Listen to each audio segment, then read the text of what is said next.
जरा सोचो, एक सुबह तुम उठो और तुम्हें पता चले कि तुम अपने दोस्त के शरीर में पहुंच गए और वो तुम्हारे। कहानी की शुरुआत डेव नाम के एक आदमी से होती है जो अपनी बीवी और 3 बच्चों के साथ रहता था और अक्सर उसके जुड़वा बच्चे उसे रात को बहुत तंग किया करते थे। सुबह जब डेव ऑफिस पहुंचा तो सबरीना नाम की उसकी एक कलीग उसे कुछ फाइल्स देने के लिए आई और बातचीत के दौरान डेव की नजर उसके हाथ पर बने टैटू पर पड़ी। डेव को सबरीना काफी ज्यादा पसंद आई, यहाँ तक कि वो उसे जाते हुए भी घूर कर देख रहा था। थोड़ी देर बाद डेव को अपने दोस्त मिच का फोन आया जो अभी भी सिंगल था और अकेला ही रहता था। वो दोनों ही लंबे समय से नहीं मिले थे, इसीलिए उन्होंने शाम को मिलने का प्लान बनाया। फोन कटते ही मिच के पिता अचानक से उससे मिलने पहुंच गए। उसके पिता को उसका रहन सहन बिल्कुल पसंद नहीं था और ना ही वो मिच के पढ़ाई छोड़कर एक्टर बनने के फैसले से खुश थे। जल्द ही मिच ने कहा कि ये सारी बातें छोड़ो, ये बताओ यहाँ आए क्यों। तो उसके पिता ने जवाब दिया कि वो जल्द ही दूसरी शादी करने वाले हैं और वो चाहते थे कि मिच भी उसमें शामिल हो, लेकिन मिच ने आने से साफ इनकार कर दिया।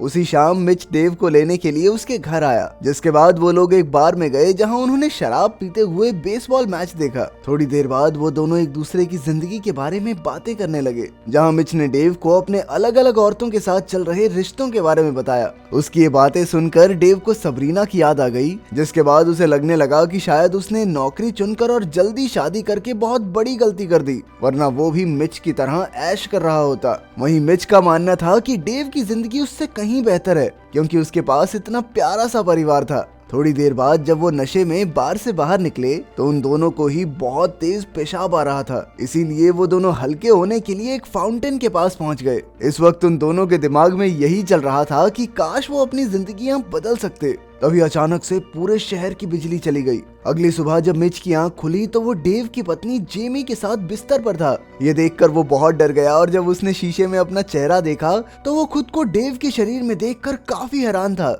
वहीं दूसरी तरफ डेव मिच के घर में आराम से सो रहा था कि तभी घंटी बजने की वजह से उसकी आंख खुली और जब उसने दरवाजा खोला तो अपने सामने अपने शरीर को देखकर वो पागल सा हो गया। उन दोनों को ही समझ नहीं आ रहा था कि भाई ये हुआ क्या, लेकिन फिर उन्हें फाउंटेन पर मांगी हुई अपनी विश याद आई और वो दोनों तुरंत इसे ठीक करने के लिए फाउंटेन के पास पहुंचे, पर उनके पहुंचने से पहले ही उस फाउंटेन को वहां से उखाड़ दिया गया था। इसके बाद वो फाउंटेन के बारे में पता करने के लिए डिस्ट्रिक्ट मैनेजर के ऑफिस में गए, पर फिलहाल उसके पास भी फाउंटेन के बारे में कोई जानकारी नहीं थी। अब डेव को चिंता होने लगी क्योंकि आज ऑफिस में उसकी बहुत बड़ी मीटिंग थी और वहीं दूसरी तरफ मिच को भी एक शूट पर पहुंचना था। उन दोनों के पास फिलहाल कुछ दिनों तक एक दूसरे की जिंदगी जीने के अलावा कोई चारा नहीं था। इसके बाद मिच डेव के ऑफिस में पहुंचा, जहां उसकी नजर काफी सारे खाने पर पड़ी और उसने तुरंत ही खाने को अपनी जेब में भरना शुरू कर दिया। तभी सबरीना भी वहां पहुंच गई और उसने मिच के हाथ में फाइल देखकर उसे मीटिंग में भेज दिया, पर मिच की हरकतों की वजह से मीटिंग में सभी लोगों का ध्यान उसी के ऊपर था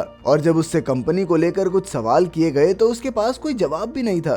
साथ ही उसका बर्ताव भी बहुत खराब था, जिस वजह से डेव के बॉस को बहुत ज्यादा गुस्सा आ गया। उधर डेव मिच के शूट पर पहुंचा तो उसे पता चला कि ये एक अडल्ट फिल्म थी, जिस वजह से उसे बहुत ज्यादा शर्म आ रही थी, पर फिर भी उसे वो शूट करना ही पड़ा। शाम को वो दोनों फिर से एक दूसरे के दिन के बारे में जानने के लिए मिले और एक दूसरे से बात करने के बाद उन्हें समझ आ गया कि वो ज्यादा दिन तक ऐसे नहीं रह सकते। इसीलिए उन्होंने इस राज को डेव की पत्नी जेमी को बताने का फैसला किया। घर पहुंचकर उन्होंने जेमी को अपनी परेशानी के बारे में बताने की बहुत कोशिश की, पर वो उनकी बात समझने के लिए तैयार ही नहीं थी। इसके बाद डेव वापस से मिच के घर चला गया और मिच बैठ गया डेव के परिवार के साथ खाना खाने। उसके अजीब बर्ताव को देखकर सभी सोच में पड़ गए कि इसे क्या हो गया।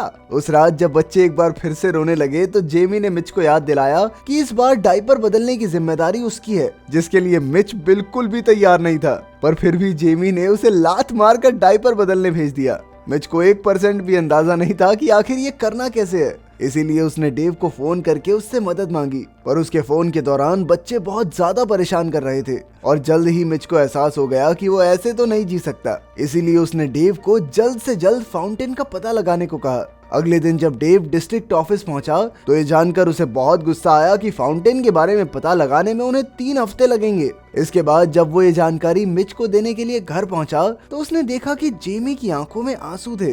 डेव के पूछने पर उसने जवाब दिया कि वो अपने पति के अजीब बर्ताव की वजह से बहुत ज्यादा परेशान थी और कुछ दिनों से वो उसे बिल्कुल भी समय नहीं दे रहा। डेव को ये सुनकर बहुत बुरा लग रहा था, लेकिन वो कर भी क्या सकता था। इसके बाद उसने मिच से मिलकर उसे पूरी बात बताई, जिसे सुनकर मिच गुस्से में बौखला गया कि 3 हफ्ते छोड़ भाई, मैं 1 मिनट और नहीं जी सकता ऐसे। थोड़ी देर तक बहस करने के बाद आखिरकार डेव ने उसे समझाया कि भाई जब रहना ही है 3 हफ्ते तो ढंग से रह लेते हैं। इसके बाद डेव ने मिच को अपनी जिंदगी की सारी बातें बताना शुरू कर दिया, जिसमें उसके ऑफिस के काम से लेकर बच्चों का डायपर बदलने तक सब कुछ था। और जब वो दोनों ऑफिस पहुंचे तो सबरीना ने मिच को बताया कि उनकी मर्जर मीटिंग एक बार फिर से होने वाली है, जिसे सुनकर डेव की सांस में सांस आ गई। पर तभी मिच ने सबरीना को डेव से भी मिलाया और उन दोनों को एक डेट पर जाने को कहा। डेव के वहां से निकलते ही मिच को उसके पिता का फोन आया, जो उसे डेव समझकर ही उससे बात कर रहा था। कुछ देर बाद मिच डेव बनकर अपने पिता से मिलने के लिए पहुंचा तो उन्होंने उसे अपनी दूसरी शादी के बारे में बताया। वो चाहते थे कि डेव जैसे तैसे मिच को शादी में आने के लिए मनाए।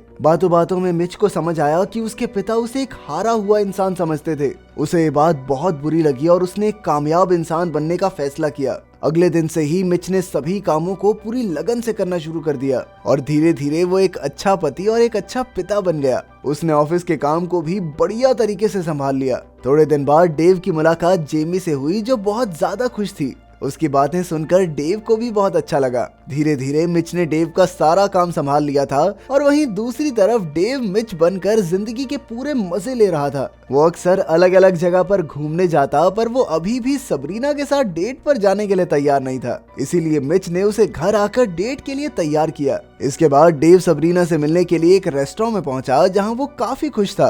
पर सबरीना के मुताबिक वो यहाँ सिर्फ अपने बॉस के कहने पर आई थी। ये सुनते ही डेव वहाँ से जाना चाहता था, पर सबरीना को बहुत भूख लगी थी तो उसने कहा कि आ ही गए हैं तो खाना तो खा ही सकते हैं हम, ऐसा क्या हो गया। खाना खाते वक्त उन दोनों ने एक दूसरे से बात करना शुरू किया और थोड़ी देर बाद ही उन्हें एक दूसरे की कंपनी पसंद आने लगी। खाना खत्म करने के बाद सबरीना कुछ एडवेंचरस करना चाहती थी, इसीलिए उन दोनों ने टैटूज बनवाने का फैसला किया। रात खत्म होते होते सबरीना का मन भी बदल गया और वो डेव से दोबारा मिलना चाहती थी। अगली सुबह जेमी ने मिच को उनकी शादी की सालगिरह के बारे में याद दिलाया। वो चाहती थी कि उस दिन वो एक छोटी सी पार्टी भी रखें, पर जब मिच ने कहा कि वो अपने खास दोस्त को भी बुलाना चाहता है तो जेमी ने उसे याद दिलाया कि डेव तो मिच को बुलाना ही नहीं चाहता था, क्योंकि उसके मुताबिक वो अपनी उलझलूल हरकतों की वजह से उनकी बेइज्जती करवा देगा। ये सुनकर मिच को बहुत बुरा लगा, पर उसने ये बात अपने तक ही रखी। उधर जब डेव स्केटिंग कर रहा था तो उसे डिस्ट्रिक्ट मैनेजर का फोन आया, जिसने उसे फाउंटेन की नई लोकेशन के बारे में बताया।